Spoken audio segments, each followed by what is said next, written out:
Well, hello and welcome. The India AI Impact Summit comes at a time when so many questions are being raised about the future of AI, its link to the global economy in the future, the entire issue of employment, the tremendous opportunities that exist. India's digital public infrastructure, also very important. We've got a wonderful guest with us. Kristalina Georgieva is the MD of the International Monetary Fund. It's wonderful to see you a few weeks after speaking to you in Davos. I think that the conversation on AI keeps changing every few months. People have spoken in the past about upskilling and reskilling to deal with AI. But I personally believe that there would be a big change in the global workflow across industries. Would you agree? I very much agree. And the studies we carry out, including studies of what is actually happening already in the labor market, confirm that AI is like a tsunami hitting the labor market. The size of impact we estimate to be 40% of the workforce globally, either jobs enhanced or eliminated or transformed significantly. In the advanced economies, this percentage goes up to 60%.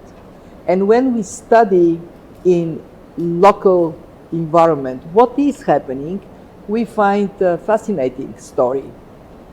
1 in 10 jobs now require AI skills, 1 or more, and it pays more.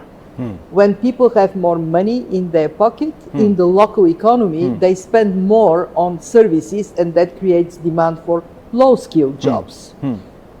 Who gets squeezed? Those in the middle. Jobs are not impacted, they may be phased out, and the category of jobs we worry particularly about, and the evidence is there, this is happening, are entry-level jobs. They're usually tasks that can be easily automated.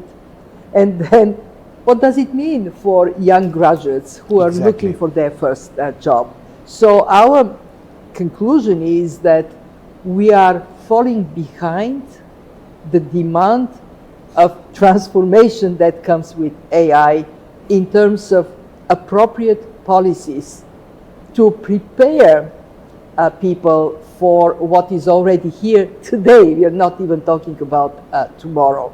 So here at this summit, I find it to be so timely because it brings attention to the speed of transformation and also the risk that this transformation can leave people and countries behind.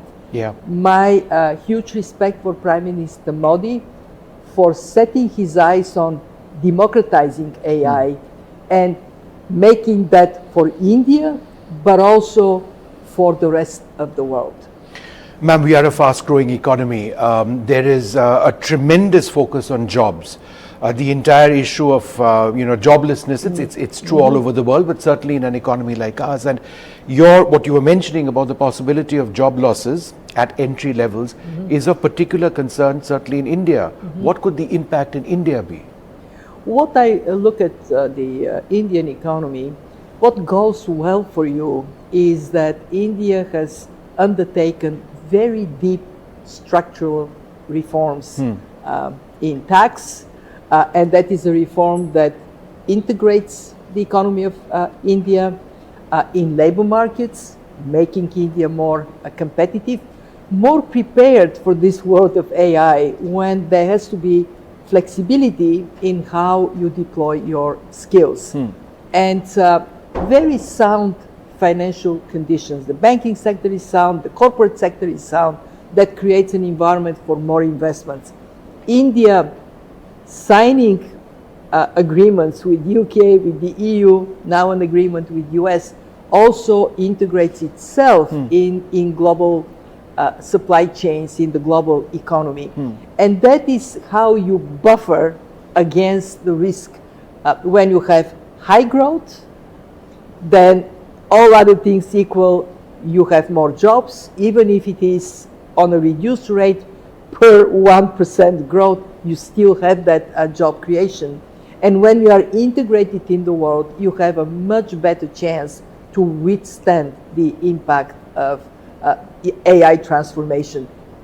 Above all, what India is doing is to create opportunities for everyone. The public digital infrastructure, the digital ID. This is so beneficial for India. As an outsider, I look at India today, and India that I visited 10, 15 years ago, it is a different country. Very dynamic, very open for economic opportunities. Yet, the government needs to think about reforming education for the AI economy. That is to say, not so much learn specific skills, but learn to learn. And be more flexible in deploying these skills, be more open, but also recognize that with AI, the world of services is going to expand. Remember what I said, you have more money, then you spend more, and that means more jobs in restaurants, in sport, in entertainment. So think about this world with an eye of more flexibility, but also more protection for people.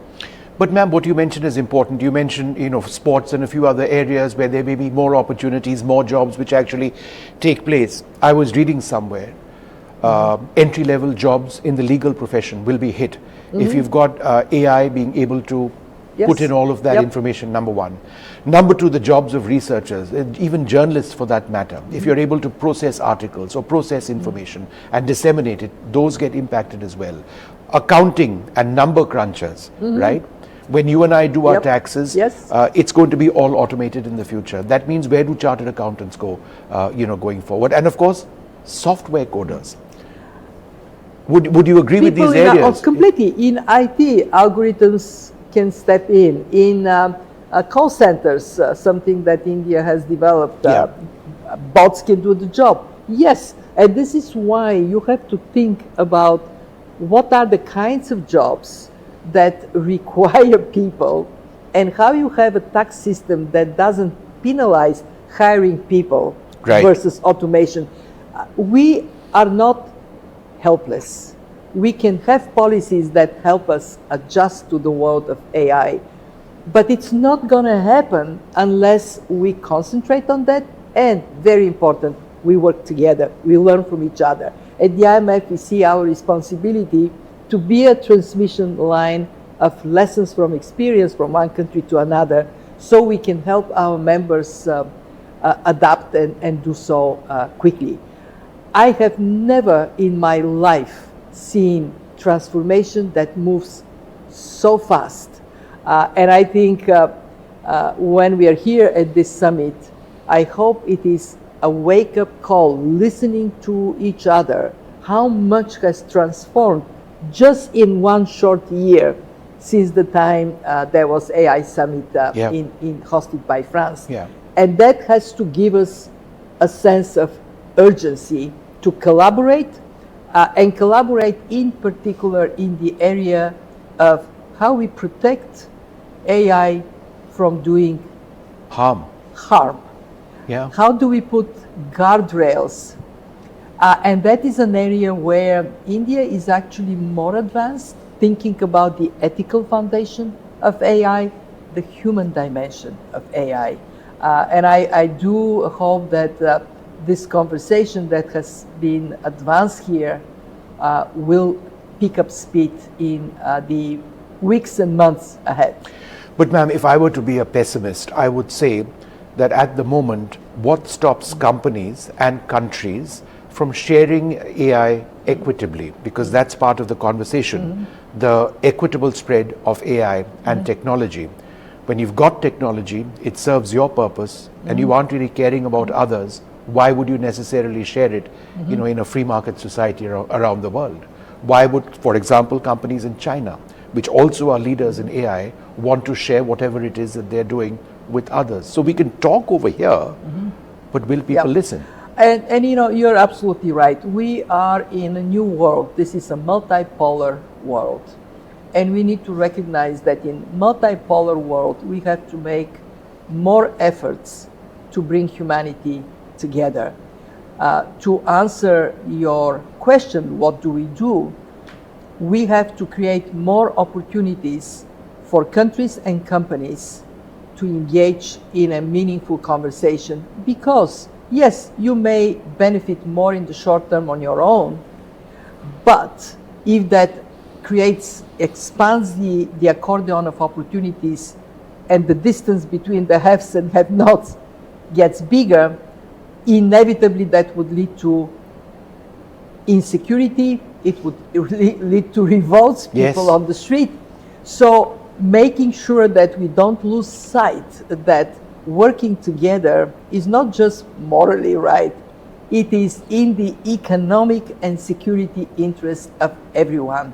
And being here, having leaders from different parts of the world, from countries that are rich, countries that are still developing, that gives that sense of common purpose. And the issue is how we sustain it. At the IMF, we see our job in keeping our membership together on the big questions that face humanity.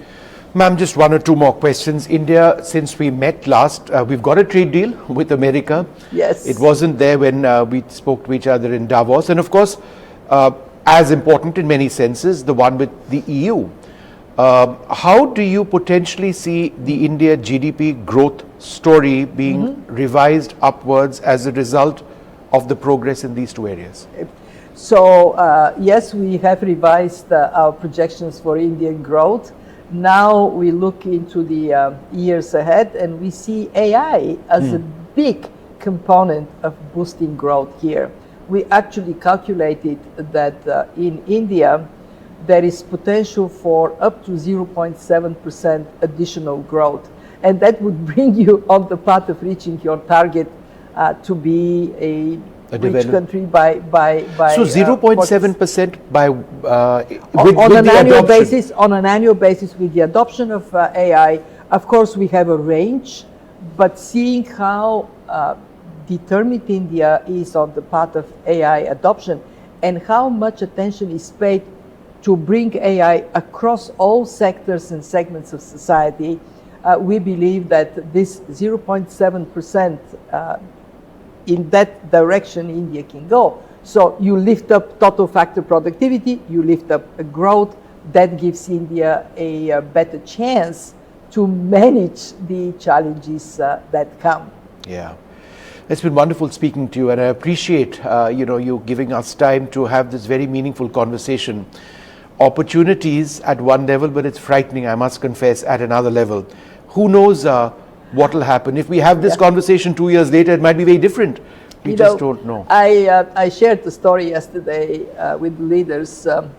I was talking to my granddaughter, telling her that when I was her age, 5 years old, there were no computers, no TV. She looks up at me and says, "So you only had iPads?" Right. How much the world has already transformed. Yes. And with AI, this transformation will be on steroids. So yes, it is a bit frightening, but it is also exciting, provided we have the wisdom as humanity to stay together. All right, ma'am. Well, it's been wonderful speaking to you. Thank you very much for spending some time with us. Thank you.